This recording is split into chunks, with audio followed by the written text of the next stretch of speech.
नमस्कार, आप देख रहे हैं गुड न्यूज। शिक्षा सबका मूल अधिकार है। Doctor Dayashankar Mishra. Varanasi the millennium foundation school पूर्व बाल भारतीय इंग्लिश स्कूल नरहरपुरा लोहरिया वाराणसी का प्रतिष्ठित वार्षिकोत्सव समारोह 20 नवंबर 2025 को कबीर चौरा स्थित जागरी नाटक मंडली के प्रेक्षागृह में मनाया गया। कार्यक्रम के मुख्य अतिथि के रूप में माननीय डॉ.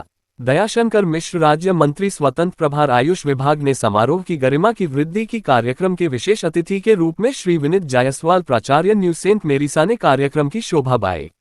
दोनों ही अतिथियों का स्वागत और माल्यार्पण विद्यालय के हेड बॉय उत्कर्ष सरोज स्पोर्ट कैप्टन कहींसपईजू ने किया।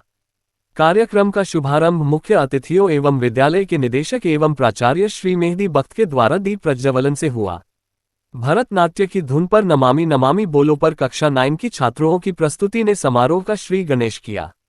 यूकेजी के छात्रों द्वारा नृत्य एवं विभिन्न पारंपरिक लोक नृत्यों ने कार्यक्रम में अद्भुत समा बोर प्रस्तुत स्वागत। परंपरा और आधुनिकता का भूत संगम बागला नृत्य तांता थोई थोई कैसे खेले जयबू कजरी टटिंग नृत्य रोबोट नृत्य माइम नृत्य के रूप में प्रस्तुत किया गया। कक्षा 3, 4, 5, 6, 7, 8,971 के छात्रों ने सुरों के माध्यम से गीत सरगम टू जिंदा है नारी शाक्त राज कपूर के स्मृति गीतों को प्रस्तुत कर दर्शकों को सुरगंगा में लहराने पर बाध्य कर दिया। कक्षा 12 के छात्रों नाटिका से नोट टू इंटॉक्सिकेशन ने युवाओं में एक द्वारा प्रस्तुत नृत्य नशामुक्त समाज की दिशा में जागरूकता फैलाने का सार्थक प्रयास किया। संपूर्ण कार्यक्रम का सफल संचालन फिजा कायनात तवन माही सिद्रा अंसारिया और तहूर रहबर ने किया। कार्यक्रम का निर्देशन विद्यालय समन्वयक द्वय सुनील कुमार एवं श्री हरिश्चंद्र यादव ने किया। विद्यालय सचिव श्रीमती हिन्ना बख्त ने अपने संबोधनापन द्वारा छात्रों का उत्साहवर्धन किया। विद्यालय प्राचार्य श्री मेहदी बख्त ने अभिभावक को धन्यवाद देते हुए विद्यालय की आगामी योजनाओं को साझा किया और छात्रों के उज्जवल भविष्य और सर्वांगीण विकास हेतु विद्यालय की योजनाओं के प्रति आश्वस्त किया। मुख्य अतिथि ने अपने स्नेह कचन द्वारा प्रतिभागी छात्रों की सराहना एवं उत्साहवर्धन किया। अब तो स्कूलों में घोड़ मच्छी है। अब तो उत्तर प्रदेश की सरकार ने अपने प्राइमरी स्कूलों को जिस तरीके से बदला है, जिस तरीके से इंटरमीडिएट की पढ़ाई को स्टैंडर्ड वाइज इतना बढ़ाया है, शिक्षा पे सरकार का बहुत फोकस है। वो आप कायाकल्प योजना ने गांव-गांव के प्राइमरी स्कूलों को जिस तरीके से स्मार्ट बनाया है, जिस तरीके से अटल आवासीय विद्यालय, जिस तरीके से कस्तूरबा बालिका विद्यालय, अब जो प्राइवेट स्कूल है और सरकारी स्कूल है उनमें बहुत कम अंतर बचा है। सबका पढ़ाई का स्तर सुधरा है। सरकार ने शिक्षा को अपनी सबसे बड़ी प्राथमिकता में रखा है। आज एक जिले में एक विश्वविद्यालय की परिकल्पना हो जिस सरकार की, उत्तर प्रदेश में केंद्रीय विश्वविद्यालय, स्टेट यूनिवर्सिटी, डिग्री कॉलेजेस, राजकीय विद्यालय, मैंने कहा ना कि नवोदय विद्यालय, जवाहर नवोदय विद्यालय, ये वो विद्यालय है जो समाज में शिक्षा के स्तर को आज इतना, तो अब वो पुरानी बातें नहीं है। आज पुराने जो हमारे माध्यमिक के स्कूल थे, सरकार ने उनकी बहुत चिंता किया, उनको एक बड़ा बजट देके उन स्कूलों की स्थिति को बहुत सुधारने का काम किया है। अब एक होड़ है पढ़ाई को लेके, बच्चों के भविष्य को लेके, क्योंकि भारत दुनिया में नौजवानों का देश है। आज हमारी यूनिवर्सिटीज की रैंकिंग, कभी अतीत में पता करिएगा तो हमारे विश्वविद्यालय की दुनिया में कोई रैंकिंग नहीं थी। आज ही संयोग से एक रैंकिंग प्रकाशित हुई है कि विश्व के हमारी कितनी आईआईटी है, कौन कौन विश्वविद्यालय हैं जिनकी दुनिया में रैंकिंग है। ये संस्कृति और कहते हैं ना ज्ञान का देश है। तो विद्या, हम कभी नालंदा और तक्षशिला, दुनिया का पहला विश्वविद्यालय अगर किसी देश में खुला तो उस देश का नाम है भारत। तक्षशिला आज से 1200 साल पहले, नालंदा विश्वविद्यालय, तो तक्षशिला, नालंदा, विक्रमशिला जैसे विश्वविद्यालय, 10,000 हॉस्टल बच्चे, छात्रावास में रह के पढ़ने वाले बच्चे उस दौर में पढ़ते थे। 1200 साल के विध्वंस के बाद पहली बार नालंदा विश्वविद्यालय फिर से बिहार की सरकार ने शुरू किया।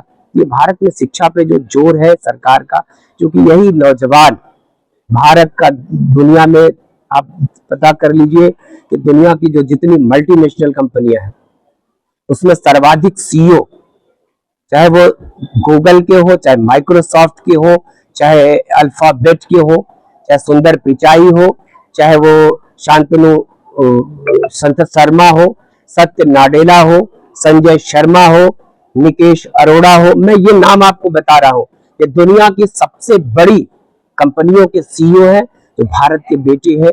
भारत की मेधा का, भारत के ज्ञान का, भारत के नौजवान का सारा विश्व सम्मान करता है। एक बात और आपको बताऊं कि दुनिया के भारत के नौजवान जो दुनिया के दूसरे देशों में काम करते हैं, भारत अपने देश को सबसे ज्यादा कमा के पैसा किसी देश के लोगों ने अपने देश भेजा है तो उसमें भारत संसार में अव्वल है। ये भारत के नौजवान है। हम अमेरिका में रह के अमेरिकन से ज्यादा सैलरी पाते हैं, अमेरिकन से ज्यादा अमीर हमारे बच्चे, हमारे जो नौजवान है भारत के। कल्पना करिए, सिलिकॉन वैली भारत के नौजवानों से भरी पड़ी है। ये बड़ा गौरवशाली, मैंने आपसे कहा ना, ये शिक्षा के बगैर और एक आधुनिक शिक्षा के बगैर आज हमारे शुरुआती क्लास के बच्चों को हम आर्टिफिशियल इंटेलिजेंस की बात कह रहे हैं। आज हम दुनिया में स्टार्टअप के मामले में संसार में सबसे ज्यादा स्टार्टअप जो पिछले दिनों में भारत ने अपने रजिस्टर्ड करा है वो भारत है। तो भारत बहुत तेजी से प्रगति कर रहा, वो शिक्षा के बगैर, ज्ञान के बगैर संभव नहीं है। देखिए, प्राइमरी शिक्षा फ्री है, आपको पता है, कक्षा 8 तक बच्चों की फ्री है। उच्च शिक्षा की तरफ धीरे धीरे आने वाला जो भारत आर्थिक रूप से संपन्न हो रहा, तो एजुकेशन, स्वास्थ्य, शिक्षा और स्वास्थ्य हमारी सबसे बड़ी प्राथमिकता है। आपने देखा कि आयुष्मान का कार्ड आज इस देश के 54 करोड़ से ज्यादा लोगों की जेब में पड़ा है। 70 बरस के हर बुजुर्ग के पास आयुष्मान, ये उनके स्वास्थ्य की गारंटी है। वैसे ही आने वाले दिनों में सरकार का ध्यान है कि कभी शिक्षा हमारी बहुत सस्ती हो और लोगों को पढ़ाना ये हमारी प्राथमिकता में सरकार की, केंद्र की सरकार और प्रदेश की सरकार। हम नए, आपने देखा कितने एम्स खुले, कितने IIM खुले, कितने एम्स आपके नॉलेज में थे देश में? दिल्ली के अलावा आप एम्स नहीं जानते थे। आज उत्तर प्रदेश में 2 एम्स है, IIM है। जितने भी मॉडर्न संस्थान हो सकते हैं, IIT, IT, पॉलिटेक्निक के पूरे देश में, उत्तर प्रदेश में विशेषकर सारे पॉलिटेक्निक को अपडेट किया जा रहा है। ये मैंने कहा ना, बदलाव का दौर है। शिक्षा के लिहाज से देश के लिए आप कह सकते हो कि स्वर्णिम दौर है। सर, एक आखिरी सवाल ये है कि भारतीय इंग्लिश स्कूल का आज वार्षिक उत्सव है और इस उत्सव पर आप क्या कहेंगे इसके बारे में? इस विद्यालय से मेरा बहुत लगाव है। ये बाल भारती इंग्लिश स्कूल और मिलेनियम नाम नया बदला है, फाउंडेशन। इस संस्था ये पिछले 59 साल से बनारस में कॉन्वेंट शिक्षा के माध्यम से अपने बच्चों को, ये बनारस के शुरुआती दौर का पहला दूसरा विद्यालय है जिसकी शुरुआत इस परिवार ने किया। मेहदी बख्श जी है, हिना बख्श जी है, इनके परिवार ने इस संस्था की शुरुआत किया है। मेरा बहुत लगाव है क्योंकि मेरे मोहल्ले में है, तो बचपन से मेरे घर के बच्चे भी यहाँ पढ़े हैं। तो इन लोगों ने अपने संस्कारों के हिसाब से, जो हमारे क्षेत्र का, हमारे शहर की, काशी की पहचान है दुनिया में, कि संस्कृति और संस्कार ये इनकी प्राथमिकता है। और अंग्रेजी शिक्षा, आपको पता है कि आज उसी अंग्रेजी, आप सुन के एक बात और आपको अच्छा लगेगा कि दुनिया में गणित के जो ओलंपियाड होते हैं उसमें हमेशा भारत के बच्चे अग्रणी हैं। जो अंग्रेजी की प्रतियोगिताएं होती हैं उसमें भी भारत के बच्चे हमारी अंग्रेजी दुनिया के दूसरे अन्य देशों से, जो ब्रिटिशर्स कहे जाते हैं, उनकी इंग्लिश से हमारे बच्चों की अंग्रेजी अच्छी है। तो निश्चित ही ये हमारी पढ़ाई और हमारी शिक्षा की देन है। एक लास्ट क्वेश्चन